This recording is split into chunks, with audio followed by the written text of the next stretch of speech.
Hey vegan hearts! In this video I want to talk about being vegan in a non-vegan world, and for me how I see it, or my experience, is that there are two problems, and one problem is cravings and the other problem is social interactions, or let's call it challenges. Alright, so in the beginning,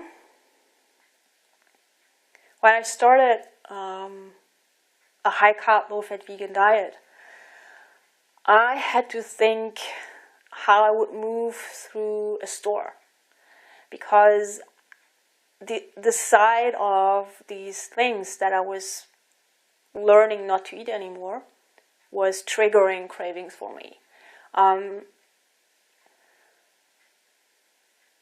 Things in the refrigerator at home were things from the other people which I was living with were tempting me. The side of them were tempting me.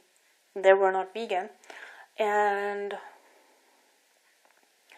I had this a very strong feeling of a craving, which felt like overwhelming, overpowering, like irresistible. Alright? And I had to develop some strategies to deal with that and not give in to the cravings.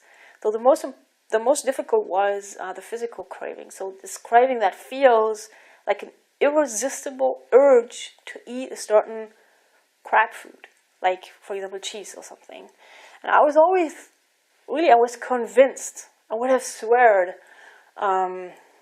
that this craving was just coming over me and that I couldn't do anything about it, and was so powerful that I couldn't resist.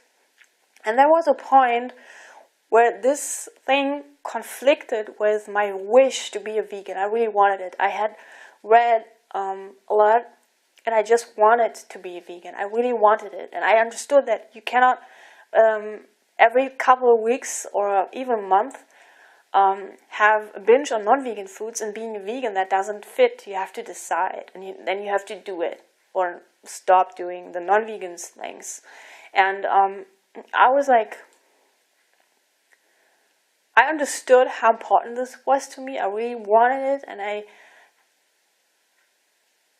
had to find a way to get over this. And I was not able to do that before I understood.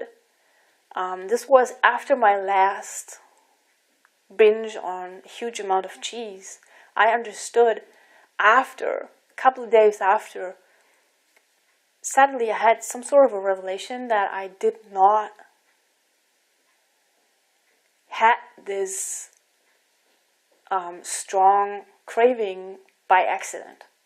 I understood that I actually was creating this craving by having a movie in my head. I was seeing myself going to the store, going to the shelf, going to and taking this particular item, and I saw myself preparing the ritual, seeing myself choosing the DVD or the book and preparing the plate, and I was repeating that over and over again in my head over a period of weeks. And then the craving was so strong I couldn't resist. And after that it was easy. So since then I didn't have a non-vegan binge anymore, because this awareness stayed with me. So every time I was starting to get in the cycle of having this movie going on in my head over and over again, and all details, I would see myself doing it, I would instantly stop myself and then exchange that with seeing myself going to the farmer's market and buying potatoes or other vegetables. Sometimes I was preparing, because sometimes hunger would trigger cravings too. So I keep myself satisfied and I control my thoughts. That's the solution. Very simple. I didn't have any non-vegan cravings after that. And in the store, when I go into the store, I just avoid. I have a tunnel vision when I go into the store. I just go to the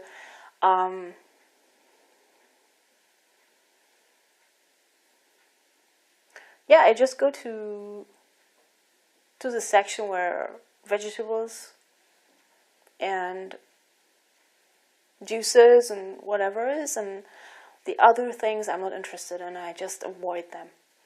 I avoid those aisles. I don't go there. That's the reason why I don't like to go with other people. So I buy on the farmer's market. When I have to go to the store,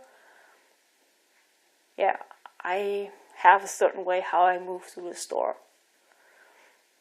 And that helps a lot. And with the fridge that I share with other people, I got them to help me because they cover their things up. We cover the things with a linen or a towel or something, so I don't see the packaging, and that's it. It's just like it's in the fridge, but I can see it because it's covered, or in a box. There are different things you can do to cover it up, but that's very easy. So I don't see the packaging and stuff. Maybe I could like, it wouldn't bother me, but in the beginning that was a problem. Every time I was opening the fridge and seeing the things was a trigger for me. So we just cover them, and that's it.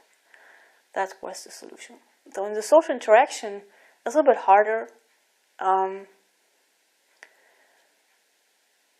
I know that some people think that I have an eating disorder, and I don't understand that really. I don't understand. Maybe it's normal that you gain weight. So I was gaining weight when, over a long period of time, people think, yeah, she's getting fat. Maybe they are a little bit happy because now they look better than you. I don't know what. Before I was skinny, and then I was gaining all the weight for a very long time, and I don't know. I mean, it was obvious to me that I was unhappy, and that being overweight and getting sicker and sicker because I was eating so bad. I don't know, I was really eating a high fat. My favorite foods were baked goods, and I wasn't eating one piece. I was eating 20 pieces. I was not eating one bag of chips. I was eating like 2 or 3. I wasn't eating a small portion of ice cream. I was eating the family-sized packaging, And I don't understand why people who saw you before and after, who see you like changing for the worse and then changing for the better again, don't understand. So now people treat me like I have an eating disorder. Strangers who don't know me, I don't know, I was walking around for a long time and feeling invisible. And I don't have that anymore. I don't know, cars stop to let me pass the street, although they don't have to. Strangers have eye contact with me. I don't know, I feel it's very strange. Because for a very long time I felt like invisible. And I don't think that if you're overweight that you draw attention to you. To me it was like you were getting invisible. Yes, food pushing is not a problem. So people offer you something and then again, they ask you again, they ask you again, they ask you again. They ask if you're sure that you don't want that all the time. The holidays are coming and I prepare myself. So I always have my main staple foods, which are potatoes and rice and corn flakes from real corn flour. I always have sugar. This is my emergency main staple foods, and I build from there. And so I need the feeling that when 20 kilograms of potatoes are down in cellar, I'm good. when I know I have like 5 kilograms of rice, I'm good. You know, when I know I have something quick, a quick snack, a sweet cornflakes, to have this feeling of a special treat, I'm good. And this makes me confident. So I think when you say veganism or being vegan is easy, and when you say being vegan or veganism is hard and requires special skills, I think both is true. Because you have to improve as a person. You have to really train your mind. You have to have a strong mind. You have to exactly know why you're doing it. You have to be willing to learn how to overcome the cravings and how to overcome the wish to lose the weight very quickly and all these things. You have to overcome many, many beliefs about food and socializing and everything, what we believe. You have to overcome those beliefs. You have to exchange them. You have to become an extremely independent thinker, and that is not easy. But being vegan, on the other hand, is easy. I don't know, I cook, as a meal I can cook, I don't know, 15 potatoes, depends on how large they are, maybe if they're very big, 8. I have a big plate of food that I can eat, and I feel good afterwards. I don't feel tired, I don't feel weird, and I don't get fat from it. I can eat as much as I want. I can eat big portions. I'm satiated afterwards. I feel so great. And people treat me like I have an eating disorder. I don't understand that. Okay, being vegan is easy. I can eat just fruit for a meal or for a snack. I don't have to wash, prepare, cook or something when I don't want to. It's actually can be very, very easy. Alright, I'm going to finish up this video with a request. And I ask you, please go vegan. Veganize it. Veganize your mind, veganize your heart, veganize your life. Bye.